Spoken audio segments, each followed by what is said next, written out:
जय हिंद मेरे प्यारे दोस्तों, मेरे प्यारे मित्रों, मेरे प्यारे साथियों। आज हम सभी लोग इस वीडियो के माध्यम से कक्षा 10वीं के बोर्ड परीक्षा जो कि काफी नजदीक है, इसमें आने वाले जो है विज्ञान विषय से एक बहुत ही इंपॉर्टेंट टॉपिक पढ़ेंगे। जी हाँ, यह टॉपिक जो है हमारे विज्ञान के चैप्टर जिसको हम लोग बोलते हैं जीव जन्म कैसे करते हैं से संबंधित है। और मुझे अब उम्मीद है कि आप लोग जो है यह टॉपिक बिल्कुल समझ गए होंगे। जी हाँ, यह टॉपिक हमारा जो है आप डायग्राम देख करके समझ सकते हैं कि यह टॉपिक जो है जनन से संबंधित है। ऑब्वियसली बात है, चैप्टर भी है जीव जन्म कैसे करते हैं और यह हमारा टॉपिक जो है जनन से संबंधित है। ठीक है, तो आप सभी लोग जानते हैं कि जनन किसे कहते हैं, रिप्रोडक्शन किसे कहते हैं। ठीक है, तो आइए जो है एक बार हम इसको जो है रिवाइज भी कर लेते हैं हम लोग। जी हाँ, जब कोई जीव जो है चाहे नर हो या मादा, ठीक है, जब कोई जीव जो है नर या मादा या दोनों मिलकर के जो है अपने जैसा कोई नया संतान जन्म करते हैं, जन्म देते हैं, तो इस क्रिया को हम लोग क्या कहते हैं, जनन कहते हैं। ठीक है, तो अब हम लोग देखेंगे कि जनन का महत्व क्या होता है। दोस्तों, अगर जनन की क्रिया नहीं होगी तो नई जनरेशन नहीं आएगी ना, इस तरह से जो है जो कंटिन्यूटी ऑफ लाइफ है वो मेंटेन नहीं रह पाएगी।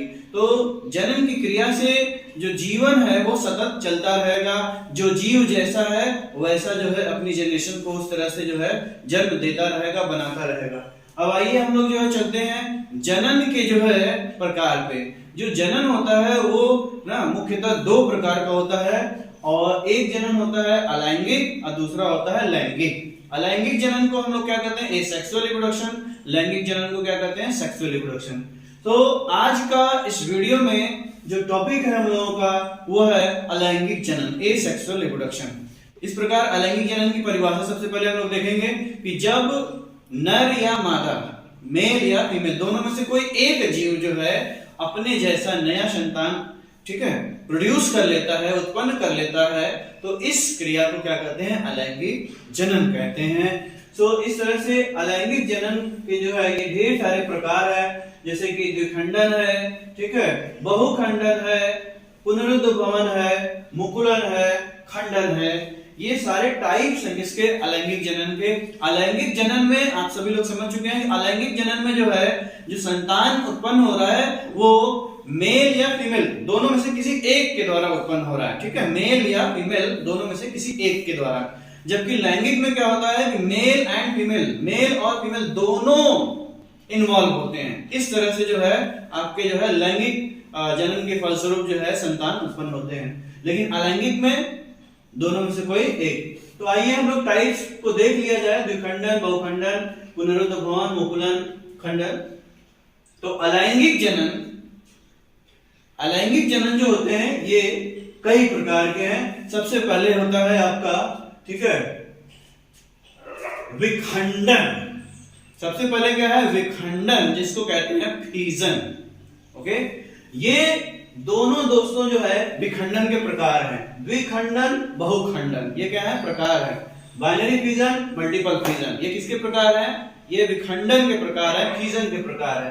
तो जो फीजन होता है, जो आपका विखंडन होता है, वह एक प्रकार का कोशिकीय जो है विभाजन है। ठीक है, और देखा जाए तो जितने भी सारे एक कोशिकीय जीव होते हैं, जैसे बैक्टीरिया है, अमीबा है, ठीक है, यूग्लिना है, और इस तरह से आपके जो है और भी जो एक कोशिकीय जीव हैं, इसमें जो जनन होता है वह कोशिका विभाजन अर्थात विखंडन के द्वारा होता है। और देखते हैं हम लोग जो है विखंडन जो है, फीजन जो है, यह दो प्रकार का है, द्विखंडन, बहुखंडन, बाइनरी फीजन, मल्टीपल फीजन। तो आइए, जब कोई एक कोशिकीय जीव, जैसे अमीबा ही ले लीजिए, जब कोई एक कोशिकीय जीव जो है विभाजित होकर के दो नए संतान को जन्म देता है तो इसको कहते हैं द्विखंडन। जैसे आप देख सकते हैं ये अमीबा है, यह इसका केंद्रक है, ठीक है, केंद्रक की लंबाई जो है, ठीक है, बढ़ रही है डिवीजन के लिए, और फाइनली जो है ये दो नए अमीबी, दो नए संतति कोशिका जो है बन गए। ठीक है, तो इस तरह से ये क्या है, द्विखंडन, मतलब एक से जब दो नए संतान आएंगे तो द्विखंडन। लेकिन देखिए जो बहुखंडन है इसमें एक एग्जांपल है प्लाज्मोडियम का। ठीक है, ये है प्लाज्मोडियम। तो प्लाज्मोडियम का जो न्यूक्लियस है वो मेनी टाइम्स डिवाइड हो रहा है, बहुत ज्यादा जो है डिवाइड हो रहा है। उसके बाद जो है ढेर सारे प्लाज्मोडियम जो है अंदर तैयार हो जाते हैं। तो एक प्लाज्मोडियम के ढेर सारे प्लाज्मोडियम बन जाते हैं, मतलब ना ढेर सारे संतान उत्पन्न हो जाते हैं, 2 से अधिक संतान उत्पन्न हो जाते हैं। तो इसको क्या कहते हैं, बहुखंडन। एग्जाम्पल भी याद रहे, प्लाज्मोडियम। ठीक है, तो इस तरह से आपके एनसीईआरटी में मेंशन भी है। ठीक है, आप द्विखंडन के लिए अमीबा का एग्जांपल दे सकते हैं, लिस्मानिया का एग्जांपल दे सकते हैं जिससे काला आजार होता है, और बहुखंडन में आप प्लाज्मोडियम का एग्जांपल दे सकते हैं जिससे आपका मलेरिया होता है। आइए आगे देखते हैं हम लोग जो है, जो आपका है नेक्स्ट है पुनरुद्भवन। जी हाँ, रीजेनरेशन। ये रीजेनरेशन जो होता है, प्लेनेरिया इसमें एग्जांपल है, प्रमुख एग्जांपल है। ठीक है, ह्यूमन आई का जो डेवलपमेंट होता है वो इसी प्लेनेरिया से लेकर के पढ़ाया जाता है, इसकी आई से।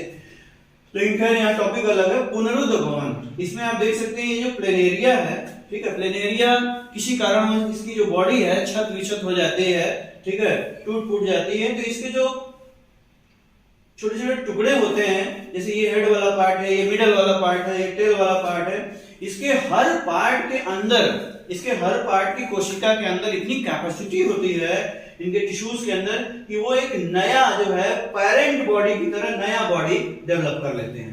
आप देख सकते हैं यहाँ पर ये हेड वाला पार्ट पूरा नया पार्ट डेवलप कर लिया, ये मिडल वाला जो है पूरा नया जो है बॉडी डेवलप कर लिया पेरेंट की तरह, ये टेल वाला भी नया डेवलप कर लिया।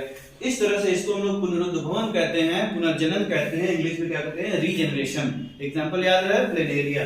तो आइए अब हम लोग जो है ना मुकुलन की तरफ बढ़ते हैं, जिसको क्या कहते हैं इंग्लिश में बडिंग कहते हैं। और इसमें एग्जांपल हमेशा जो है ईस्ट का दिया जाता है और दूसरा हाइड्रा का दिया जाता है। मैंने ईस्ट का डायग्राम नहीं बनाया है, लेकिन आप जो है यहाँ देख सकते हैं हाइड्रा का डायग्राम बना हुआ है, ये हाइड्रा है। ठीक है, और इस हाइड्रा में मुकुलन कैसे होता है, सबसे पहले इसकी बॉडी में कहीं भी जो है एक जो है छोटा सा जो है उभार आ जाता है। जैसे यहीं पे देखिए एक छोटा सा उभार आ गया, और इस उभार को हम लोग क्या कहते हैं, मुकुल कहते हैं ना, बर्ड कहते हैं। फिर बाद में जो है इसके जो है ना इस वाले पोजीशन पे अपर पे जो है माउथ बनता है।